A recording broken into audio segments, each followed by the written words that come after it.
नमस्कार, 11 बजे की खबरों में आप सभी का स्वागत है। मैं हूं नीलू। करते हैं खबरों की शुरुआत। तो मैनपुरी लोकसभा उपचुनाव का ऐलान कर दिया गया है। 5 दिसंबर को वोटिंग होगी मैनपुरी सीट पर। 8 दिसंबर को नतीजा आएगा। मुलायम सिंह के निधन से खाली हुई है मैनपुरी की सीट। रामपुर विधानसभा सीट पर भी उपचुनाव 5 दिसंबर को ही होना है। आजम खान की सदस्यता रद्द होने के बाद यह सीट खाली हुई थी, यानी कि मैनपुरी और आजमगढ़ दोनों जगह पर चुनाव 5 दिसंबर को होंगे। इस बात का ऐलान कर दिया गया है। उपचुनाव का तारीखों का ऐलान हो गया है। 5 दिसंबर को वोटिंग होगी मैनपुरी सीट पर।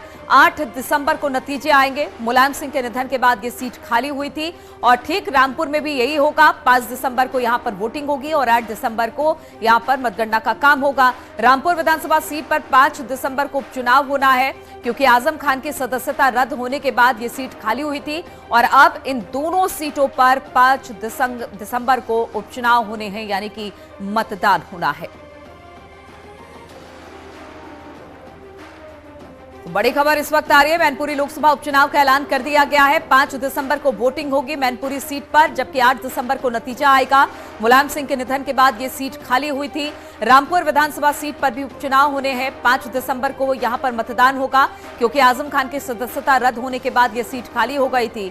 अब देखना होगा कि बहुत कम वक्त बचा है, किस तरह से तमाम पार्टियां अब इस सीट पर अपने अपने उम्मीदवार उतारती हैं, कौन इनके उम्मीदवार होंगे। अब ये सारी बातें देखने को मिलेगी। और बातचीत करने के लिए राजीव हमारे साथ लखनऊ से, जबकि पवन हमारे साथ दिल्ली से जुड़ गए हैं। पवन, सबसे पहले आप यही बताइए कि 5 दिसंबर की तारीख तय की गई है दोनों को, और क्या जानकारी इसको लेकर?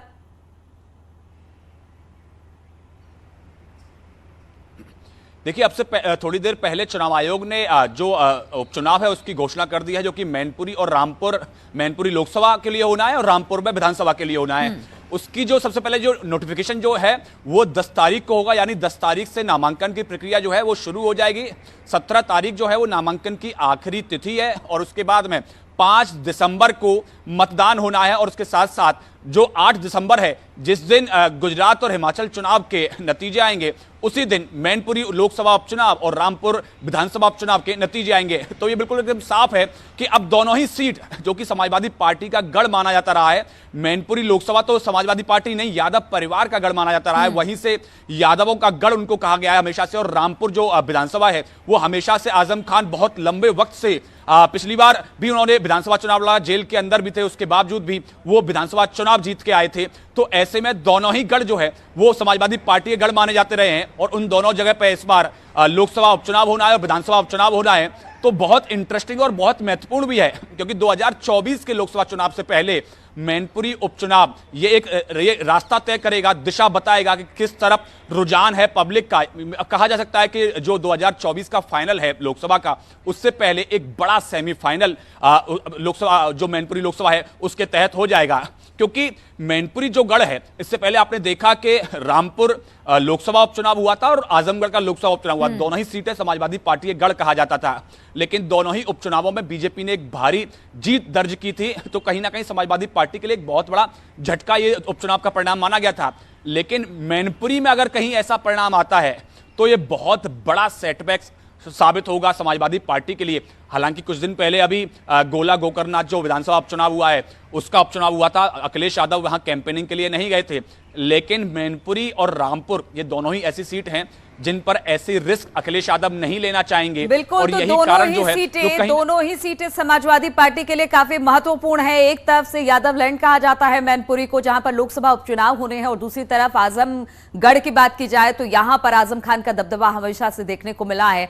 लखनऊ से राजीव भी हमारे साथ जुड़े हुए हैं। राजीव, बहुत कम वक्त है, आप 5 तारीख यानी 5 दिसंबर को मतदान होना है, और जिस तरह से पवन बता रहे हैं कि नोटिफिकेशन की तारीख 10 तारीख यानी 10 नवंबर रखी हुई है नामांकन की, तो बहुत कम वक्त है। अब ऐसे में जब तारीखों का ऐलान हो गया तो किस तरह के हलचल?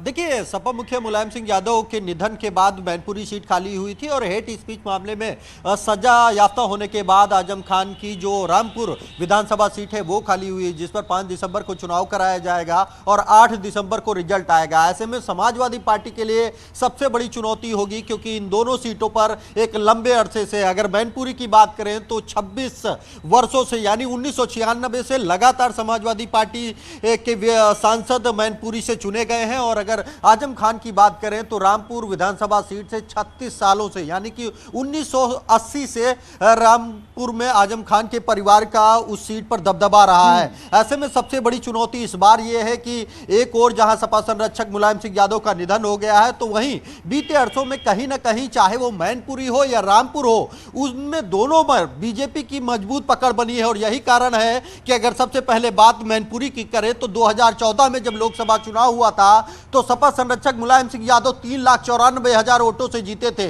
लेकिन जब 2019 में चुनाव हुआ तो समाजवादी पार्टी के साथ कांग्रेस भी थी, बसपा थी, लेकिन इसके बावजूद वो सिर्फ 94,000 वोटों से जीत सके थे। कहीं ना कहीं मैनपुरी में इस बार जो विधानसभा चुनाव हुआ है उसमें भी भाजपा 2 विधानसभा सीटों को जीतने में कामयाब रही है। ऐसे में अब देखना यह होगा कि समाजवादी पार्टी इतने कम समय में अपने इस गढ़ को बचाने में किस तरह कामयाब रहती है। यह तय माना जा रहा है कि मैनपुरी से जो प्रत्याशी होगा वो मुलायम परिवार का होगा, अखिलेश परिवार का होगा।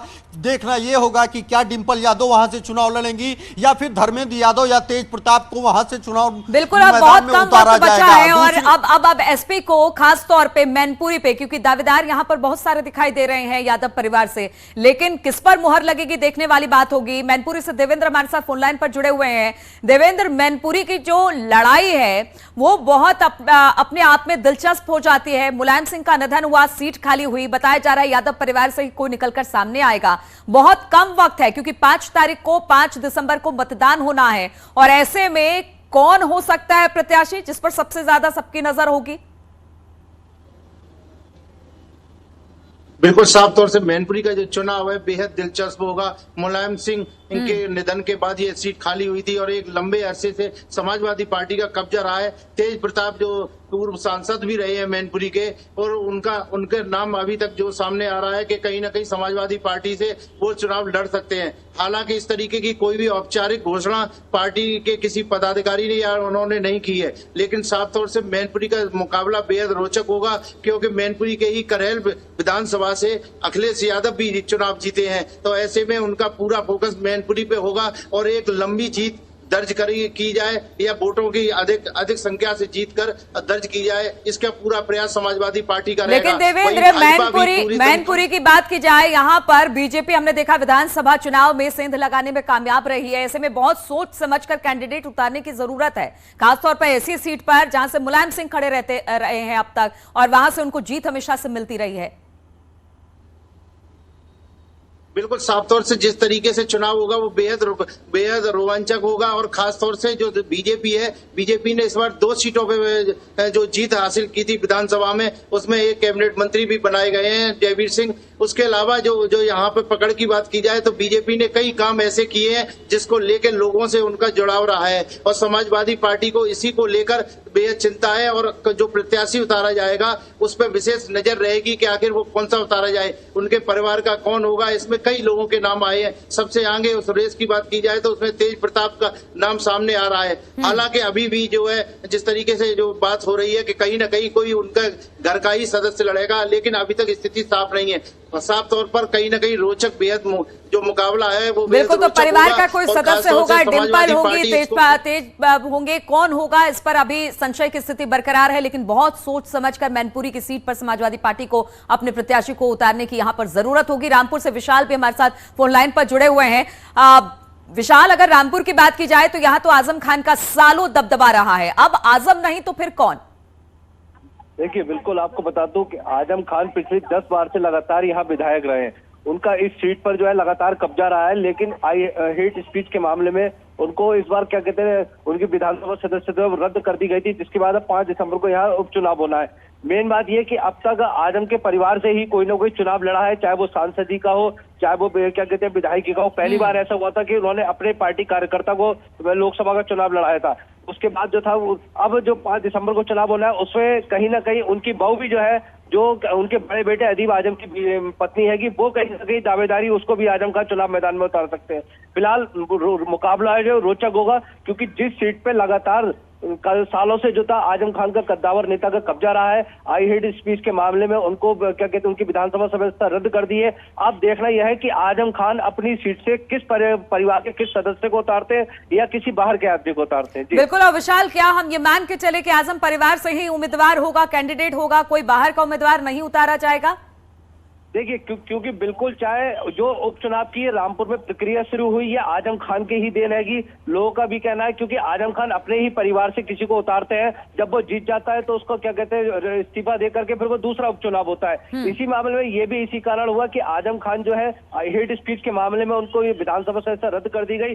अब जो जहां तक जो चर्चाएं लगा रही है, कयास ये लगाया जा रहा है कि उनकी जो क्या कहते हैं बड़े बेटे अदीब आजम की जो पत्नी हैगी सीदरा, वो शायद चुनाव लड़ सकती हैं। जी ठीक है, हमारे साथ राजीव भी लखनऊ से जुड़े हुए हैं। राजीव, अगर बात की जाए जैसे रामपुर और मैनपुरी का चुनाव है, एक जगह लोकसभा उपचुनाव हो रहा है तो दूसरी जगह विधानसभा उपचुनाव हो रहा है, ऐसे में खास तौर पर अगर बात की जाए लोकसभा चुनाव अब बहुत जल्द होने वाला है, ऐसे में अगर इन दोनों सीटों पर बात की जाए तो लखीमपुर में माफ कीजिएगा मैनपुरी में पहले ही सेंध लगा चुकी है बीजेपी। ऐसे में बहुत ध्यान से अपने उम्मीदवारों को उतारने की इन दोनों सीटों पर जरूरत होगी, क्योंकि ये परंपरागत सीट है एसपी की। देखिए, यकीनन मैनपुरी में सबसे बड़ी चुनौती इसलिए भी समाजवादी पार्टी की है क्योंकि पहले ही शिवपाल यादव उस सीट पर चुनाव लड़ने की मंशा जता चुके हैं। तो ऐसे में देखना यह होगा कि अखिलेश यादव क्या डिसीजन लेते हैं और किसको प्रत्याशी बनाते हैं, कि कहीं उनको यह भी देखना होगा कि कहीं ना कहीं शिवपाल यादव को भी साथ लेकर चलना होगा, नहीं तो जो विरोध होगा उसका सीधा फायदा भारतीय जनता पार्टी को मिल सकता है। और बीते कई वर्षों में जो लगातार काम किए गए हैं उसके चलते भारतीय जनता पार्टी ने खुद अपने व्यक्तिगत प्रयासों से मैनपुरी में अपना वोट बैंक तैयार किया है। उसी के आधार पर आपने देखा कि 2 विधानसभा सीट भारतीय जनता पार्टी जीतने में कामयाब रही है और वहीं से जो विधायक चुने गए जयवीर सिंह को उनको कैबिनेट मंत्री भी बनाया गया। तो कहीं ना कहीं भारतीय जनता पार्टी एक बार फिर यह देखेगी कि अभी नहीं तो कभी नहीं के तर्ज पर वहां पर वो ये प्रयास करेगी कि एक बार फिर सपा संरक्षक मुलायम सिंह के बाद अब उस गढ़ पर कब्जा किया जाए। और यही कारण है कि सबसे बड़ी चुनौती समाजवादी पार्टी के साथ है कि वो किस कैंडिडेट को अपने परिवार के वहां पर उम्मीदवार बनाते हैं। उसका जब तक शिवपाल यादव को खुला समर्थन नहीं होगा तब तक मैनपुरी से समाजवादी पार्टी को जिता तो मैनपुरी की लड़ाई है, रामपुर की लड़ाई है और इसे दोनों सीटों पर एसपी का दबदबा हमेशा से देखा गया है। लेकिन अब देखना होगा कि परिवार की एकजुटता और सबसे बड़ी बात यह है कि सीट पर कैंडिडेट कौन होगा और